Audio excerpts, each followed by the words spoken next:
Hello दोस्तों, जय श्री कृष्ण, राधे राधे। मैं हूँ आपकी सरिता देवी। स्वागत करती हूँ आप सभी का अपने यूट्यूब चैनल पर। तो दोस्तों, आज मैं लेकर आई हूँ विवाह गीत। आइए सुनते हैं। अरे अरे काली कोयलिया आंगन मोरे आवाऊ रे, कोयलर अजू मोरे पहिला बियाहवा नेवता पहुँचावाऊ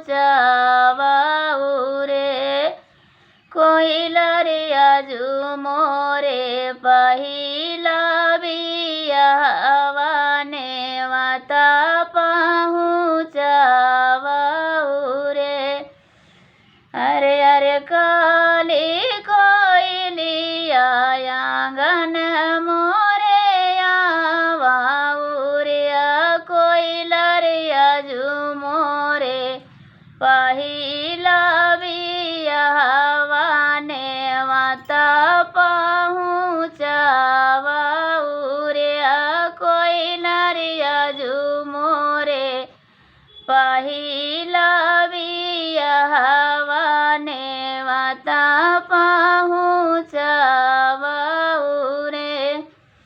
आई गए यार गाना पर गाना और नानिया और हो, कोयलर एक नाही आए वीरन भैया जेना से माई रूठ्याऊ रे, कोयलर एक नाही आवाई वीरन भैया जेना से माई रूठ्याऊ रे। आई गए यार गाना पर गाना और नानिया बुरारिया, कोयलर एक नाही आवाई वीरन भैया जेना से माई रूठ्याऊ रे, कोयलर एक नाही आवाई वीरन भैया जेना से माई रूठ्याऊ रे। कि तुह पुत पुतारई तिनके धना कै धानई तिनी रिया बहिनी कौने धाना कई बाट्यू माती हमाई नाही नेउती उरिया बहिनी कौने धाना कई बाट्यू माती हमाई नाही नेउती उरे। ना हम पुत पुतारई तिनी ना धना कई धानई तिनी हो, भैया सासु ननद आहै दाखिल तुहाई नाही नेउत्याऊ रे, भैया सासु ननद आहै दाखिल तुहाई नाही नेउत्याऊ रे।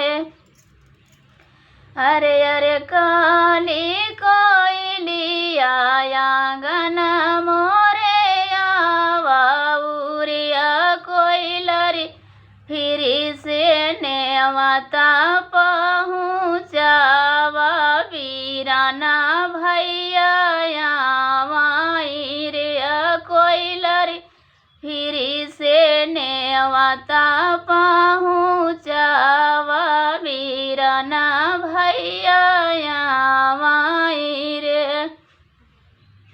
आगे आगे आवई घी गागर पियारी गाहा बड़ी रिया, कोयलर लीले घोड़े भैया सावरवा ताऊ पिछावा भाऊजिया पनिरिया, कोयलर लीले घोड़े भैया सावरवा ताऊ पिछावा भाऊजिया पनिरिया।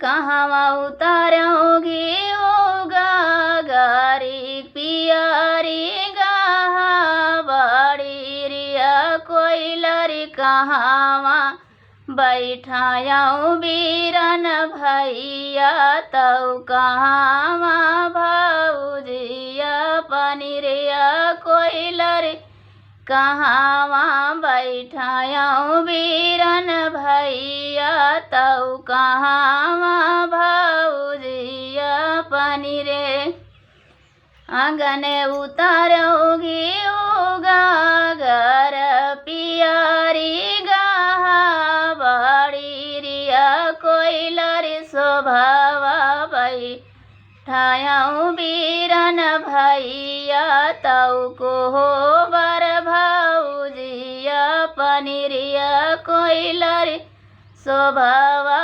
बैठायाऊँ बीरन भैया तौ कोहबर भौजिया पनिरे अरे अरे काली कोइलिया आंगन मोरे आवाउरिया कोइलर आजू मोरे पहिला बियाहवा नेवता पहुँचावाउरिया कोइलर आजू मोरे पहिला बियाहवा नेवता पहुँचावाउरे। हाँ तो दोस्तों, मेरा विवाह गीत पसंद आए तो लाइक शेयर सब्सक्राइब जरूर करना। कैसा लगा हमारा गीत कमेंट बॉक्स में ज़रूर बताना। जय श्री कृष्ण, राधे राधे।